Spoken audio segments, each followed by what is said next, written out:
नमस्ते, मेरा नाम है दीक्षा ठाकुर और आप मुझे देख रहे हैं श्री विश्वनाथ IAS अकेडमी सोलन से। Topic wise most important question की जो सीरीज़ चल रही है उसी सीरीज़ में ये हमारा नेक्स्ट वीडियो है। चलते हैं, शुरू करते हैं, देखते हैं पहला क्वेश्चन जो है वो क्या रहने वाला है। पहला क्वेश्चन है हमारा, the Satyagraha Sabha was formed by Gandhi in 1919 to protest against. 1919 में गांधी ने किसके विरोध में सत्याग्रह सभा जो है वो बनाई थी। पहली बात तो डेट याद रखना, सत्याग्रह सभा कब बनाई गई थी? 1919 में जो है वो बनाई गई थी। किसके द्वारा बनाई गई थी? तो महात्मा गांधी जी के द्वारा इसको बनाया गया था। तो किस लिए बनाई गई थी ये पूछ रहा है। सॉल्ट टैक्स के लिए, नमक कर के लिए? नहीं, सॉल्ट टैक्स तो हमारा कब जो है वो उसके लिए कब हमने आंदोलन किया था, जिसको हम बोलते हैं दांडी मार्च था। वो तो कब था? 12 मार्च 1930 को जो है वो हमने दांडी मार्च किया था, मतलब महात्मा गांधी जी ने। और हमारा 6 अप्रैल 1930 तक जो है वो ये चला था दांडी मार्च। तो ये तो 1930 की बात है। और 1919 की बात पूछ रहा है।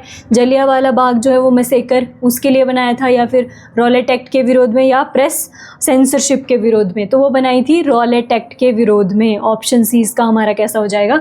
सही आंसर जो है वो हो जाएगा। जलियांवाला बाग मैसेकर भी हमारा कब था? 13 अप्रैल 1919 को हमारा जलियांवाला बाग हत्याकांड होता है। कहाँ पर? अमृतसर में, पंजाब के अमृतसर में ये जो है वो होता है। तो लेकिन किसके विरोध में बनाई थी? तो रॉलेट एक्ट के विरोध में इन्होंने हमारी सत्याग्रह सभा बनाई थी। ऑप्शन सी इसका कैसा हो जाएगा? हमारा सही आंसर इसका हो जाएगा। चलते हैं नेक्स्ट क्वेश्चन पे। नेक्स्ट क्वेश्चन हमारा क्या है? Which leader described Jallianwala Bagh as the most barbarous act of modern times. किस नेता ने जलियांवाला बाग को आधुनिक समय का सबसे बर्बर कृत्य कहा? किसने बोला था? गांधी जी ने बोला था। टैगोर से मतलब रविंद्रनाथ टैगोर जी की बात हो रही है। तिलक ने बोला था, मतलब बीजी बाल गंगाधर तिलक जी ने बोला था, या एनी बेसेंट ने बोला था? तो वो बोला था हमारा रविंद्रनाथ टैगोर जी ने। रविंद्रनाथ टैगोर जी की बात मतलब आप याद रखिए इनको जो है वो इनकी जो इम्पॉर्टेंट बुक है वो गीतांजलि इनकी इम्पॉर्टेंट बुक है। इसके अलावा अगर आप पोस्ट ऑफिस देखिए वो भी जो है वो इन्हीं की जो है हमारे टैगोर की ही, रविंद्रनाथ टैगोर। तो इन्हीं ने जो है वो बोला था कि ये आधुनिक समय का सबसे बर्बर कृत्य जो है वो है। तो ऑप्शन बी जो है इसका हमारा कैसा हो जाएगा? सही आंसर इसका हो जाएगा।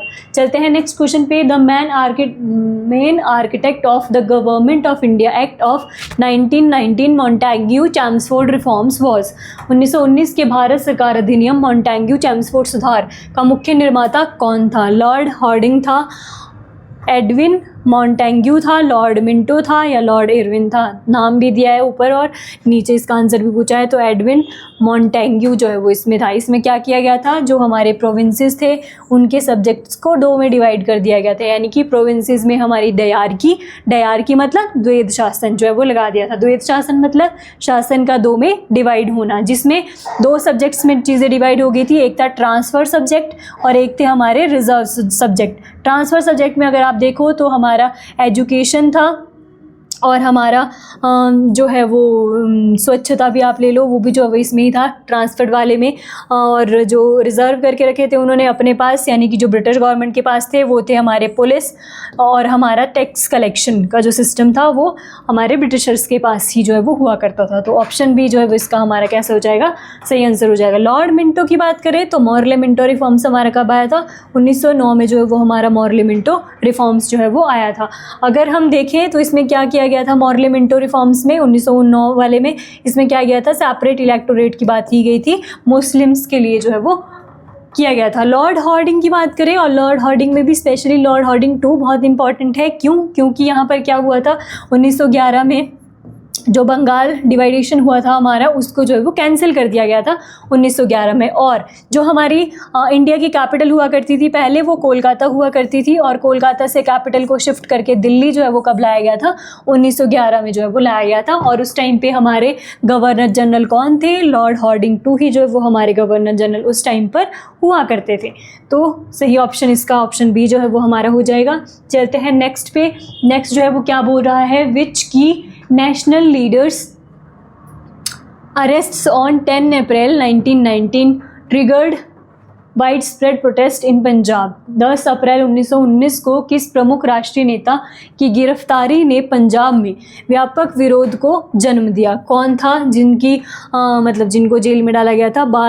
जवाहरलाल नेहरू जी को, बाल गंगाधर तिलक को, सर सैफुद्दीन किचलू को, या फिर सुभाष चंद्र बोस जी को? तो किसको डाला गया था? तो पहले सही आंसर देखेंगे इसका, डॉक्टर सैफुद्दीन किचलू इसका हमारा जो है वो सही आंसर हो जाएगा। यही पर्सन थे जिनको जो है वो विरोध कर रहे थे, किसका? रॉलेट एक्ट का विरोध कर रहे थे जलियांवाला बाग हत्याकांड में, जलियांवाला बाग में मतलब। और उसके बाद जो है वो जनरल डायर, आगे तो आपको पता ही है जनरल डायर ने जो है वो गोलियां चलाने का आदेश दिया था।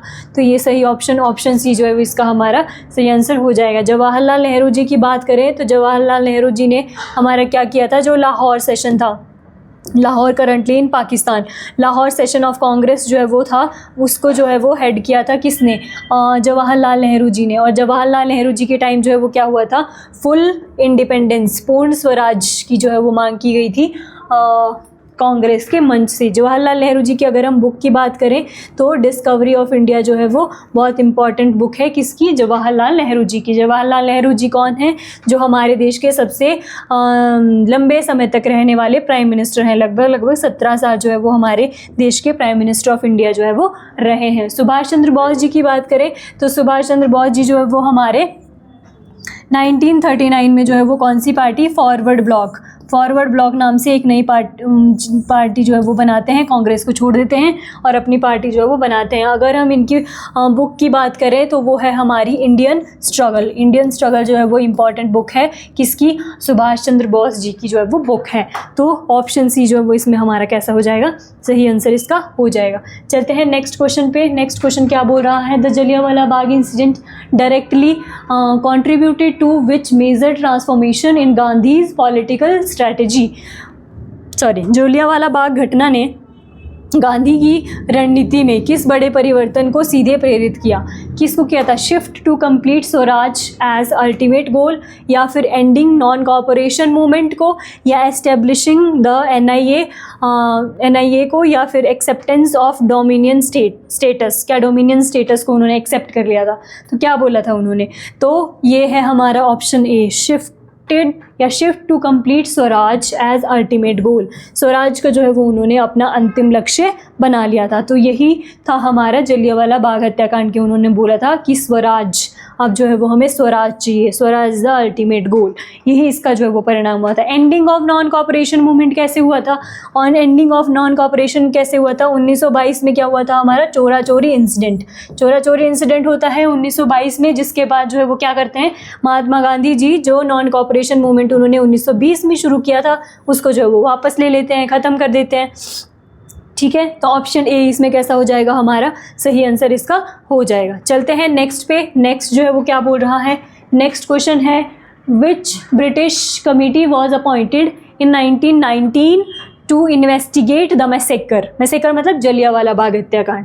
1919 में हत्याकांड की जांच के लिए ब्रिटिश सरकार ने किस समिति की नियुक्ति जो है वो की थी? क्या हंटर कमीशन बनाया था, बटलर कमीशन बनाया था, सप्रू कमेटी जो है वो बनाई थी, क्रिप्स कमेटी जो है वो बनाई थी? तो कौन सी बनाई थी? सीधा फैक्चुअल क्वेश्चन है, हंटर कमेटी वो वाली नहीं है, एक हंटर कमीशन भी है। हंटर कमीशन रिलेटेड है किससे?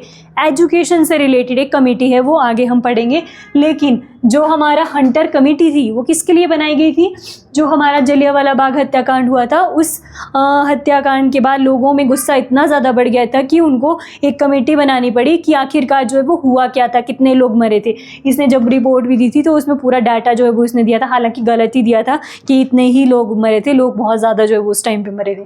लेकिन कमीशन बनाया कौन सा गया था? कमेटी कौन सी बनाई गई थी? हंटर कमेटी जो है वो बनाई गई थी। ऑप्शन ए इसमें कैसा हो जाएगा? हमारा सही आंसर इसका हो जाएगा। चलते हैं नेक्स्ट पे। Which Indian leader resigned from the viceroy executive council in protest of the massacre? हत्याकांड के विरोध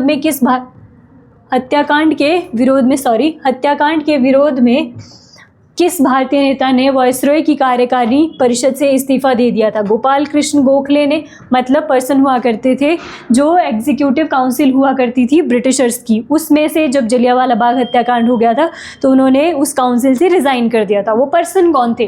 गोपाल कृष्ण गोखले तो ये तो नहीं थे, political Guru of Mahatma Gandhi हैं। मदन मोहन मालवीय ये भी नहीं थे हमारे, और ये रविंद्रनाथ टैगोर जी नहीं, ये तो नहीं थे। फिर क्या थे हमारे? सर शंकरन नायर, यही हमारे थे। इन्होंने ही जो ब्रिटिश कार्यकारिणी या ब्रिटिश एग्जीक्यूटिव काउंसिल में ये पर्सन होते थे, उसके बाद उन्होंने क्या कर दिया था? रिज़ाइन कर दिया था, छोड़ दिया था ये हमारा एग्जीक्यूटिव काउंसिल को। तो वो थे शंकरन नायर। ऑप्शन डी जो है वो इसका हमारा सही आंसर हो जाएगा। चलते हैं नेक्स्ट पे। नेक्स्ट क्या है? The ideological inspiration behind the home rule league movement in India came from which global movement? ठीक है, भारत में होम रूल लीग आंदोलन की वैचारिक प्रेरणा मुख्यतः किस वैश्विक आंदोलन से मिली? आयरिश होम रूल मूवमेंट से मिली, रशियन मूवमेंट से मिली, या फिर अमेरिकन सिविल राइट्स मूवमेंट से मिली, या फ्रेंच सोशलिस्ट मूवमेंट से मिली? तो वो थी हमारी आयरिश, जो हमारा Ireland home rule league movement था। आयरलैंड में हमारा होम रूल लीग मूवमेंट हुआ था, जिससे ही इन्फ्लुएंस होकर जो एनी बेसेंट जी थी, उन्होंने इंडिया में होम रूल लीग जो है वो चलाया था। और फिर इंडिया में एक और पर्सन थे, बाल गंगाधर तिलक, उन्होंने भी होम रूल लीग जो है वो चलाया था। दो पर्सन जो है वो होम रूल लीग से जुड़े हुए हैं, एक है बीजी तिलक जी और दूसरी है एनी बेसेंट जी। एनी बेसेंट जी वही पर फर्स्ट फीमेल हैं जिन्होंने कांग्रेस के सेशन को हेड किया था। कब किया था? 1917 में उन्होंने कांग्रेस के सेशन को हेड किया था। द फर्स्ट फीमेल जो कि प्रेसिडेंट बनी थी कांग्रेस की सेशन की। और कब? 1917 में, 1917 में वो बनी थी। ये भी आप याद रखें। ऑप्शन ए जो है वो कैसा हो जाएगा? इसमें हमारा सही आंसर हो जाएगा। चलते हैं नेक्स्ट पे। नेक्स्ट जो है वो क्या बोल रहा है? What was the main objective of both home rule league established in 1916? 1916 में स्थापित दोनों होम रूल लीग, दोनों मतलब कौन सी होम रूल लीग? एक बाल गंगाधर तिलक जी का होम रूल और दूसरा हमारा जो एनी बेसेंट थी उनका होम रूल लीग। उसका मेन एम क्या था? उद्देश्य क्या था? एम क्या था? तो पहला ऑप्शन है complete independence through armed struggle, या फिर self government within the British empire, demanding dominion status immediately, या फिर abolishing the council act of 1909। क्या था उनका? तो ये था उनका सेल्फ गवर्नमेंट, स्वशासन वो चाहते थे, सेल्फ गवर्नमेंट चाहते थे विद इन, किसमें? ब्रिटिश एम्पायर के ही अंदर। मतलब वो नहीं चाहते थे कि ब्रिटिशर्स को इंडिया से पूरी तरह से जो है वो निकाल दिया जाए। वो चाहते थे कि भारतीयों को जो है वो क्या, सेल्फ गवर्नमेंट बनाने का मौका दिया जाए। वो ब्रिटिशर्स के अंडर ही वो जो है वो सेल्फ गवर्नमेंट हमारे बना पाएँ। तो ऑप्शन बी जो है वो इसका हमारा सही आंसर हो जाएगा।